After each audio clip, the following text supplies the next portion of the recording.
Hello，大家好。唔知道大家對 ASOME 嘅 App 有冇疑問呢？以下落嚟我會做幾個嘅示範。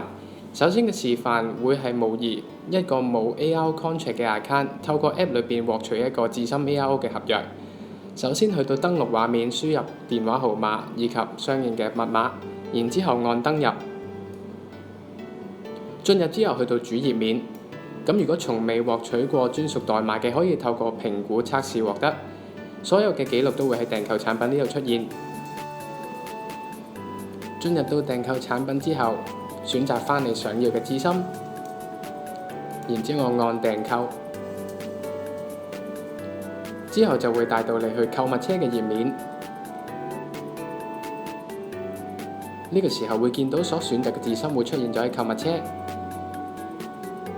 然後按結帳。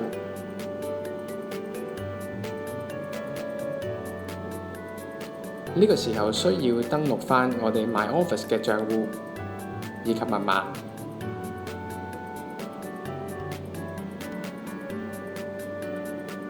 留意返輸入嘅帳戶啦，就將會係上分嗰個嘅戶口嚟嘅。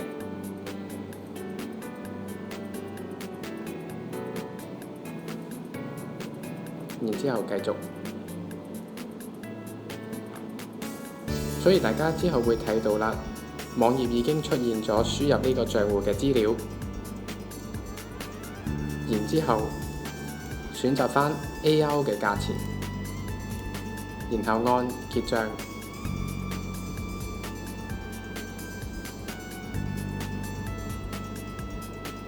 價錢亦都隨即被調整㗎啦。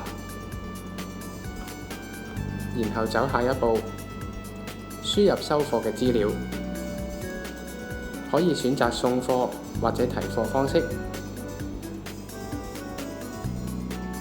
留意返，如果選擇送貨嘅話，會收取返20蚊嘅運費嘅。咁我就揀返銅鑼灣取貨，然後再下一步。之後我哋嘅付款方式，輸入返我哋嘅信用卡安全碼。完成後，再按下一步。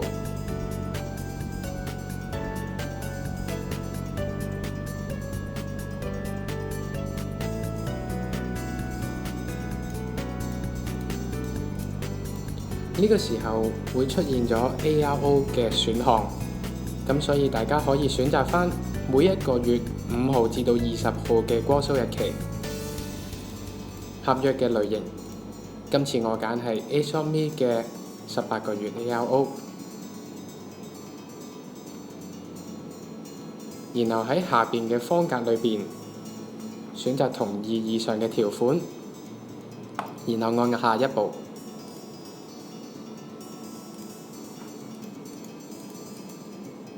所有嘅資料都會喺呢一度出現啦，然後我撳儲存，就咁樣就已經完成咗呢一個選項。呢個戶口亦都可以成功開啟到18個月 ARO 啦。